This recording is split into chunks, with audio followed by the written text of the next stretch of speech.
I think I fixed the window. Temporarily, anyway. Basically, what happened was I took it over to a mechanic, and he took the door apart to check out the window, and apparently the regulator needs to be replaced. And used ones cost more than the manual regulators cost more than the electric ones for some stupid reason.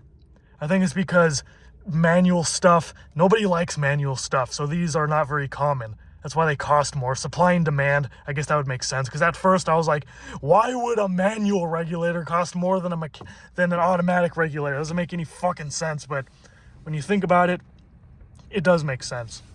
Anyway, after I got the car back, when he was done checking it out, he ended up making the window worse. The whole window would just kept falling down into the damn door, and I couldn't even fully roll the window up at all anymore, even if I tried pushing it up. But after tinkering around with it for a few minutes, somehow I ended up fixing it.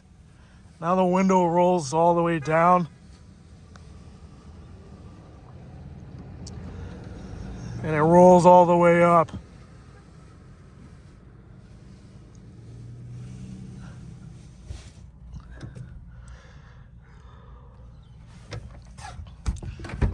Farts.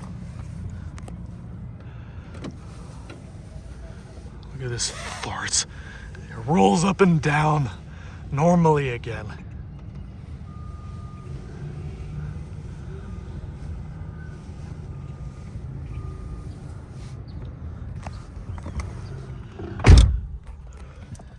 So I'm not sure if the regulator in the window was actually broken or if something just unhinged itself and I basically put the window back in line properly.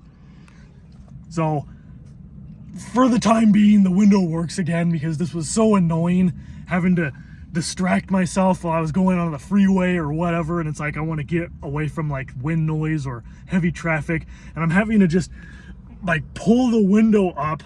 Otherwise, it's just gonna be retarded all the time.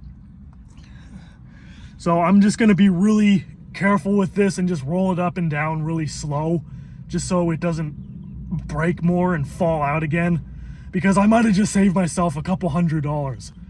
So as long as the window stays like this and it doesn't fall out of place again and start doing what basically it did in the other couple videos I showed, then yeah, I just saved a couple $100. I saved the hassle of having to go over to another mechanic and wait around all day for them to do something simple, like fixing a manual window.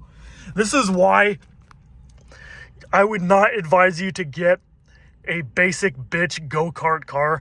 This is what I call a go-kart car because everything is a manual. Manual windows, manual door locks, manual transmission, manual everything. This is like the most basic model car that you can get. And for what? To save like $1,000 or $2,000? What you don't realize is that these kind of cars are not very popular. You're very rarely gonna see other people having these kind of basic bitch cars, which is why all of the manual parts for this kind of thing are usually gonna cost just as much, if not even more. They could cost as much as 2 to 3 times more than an automatic version on a regular car because of how unpopular they are. It's supply and demand farts, and that's why you think that you're saving money by cheaping out in the short term and buying a cheap ass car like this, but then when it comes to having to do maintenance on it and fix things and get new parts, you're spending 2 or 3 times as much on all the stupid parts because no one wants them. So from my personal experience, I would not ever recommend getting this. Get a regular automatic car.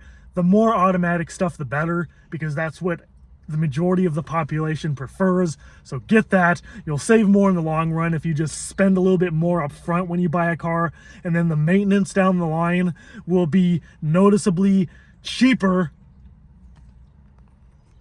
But that's all I gotta say in this video. We're getting super close to 1,000 videos, and then I can be done with this crap.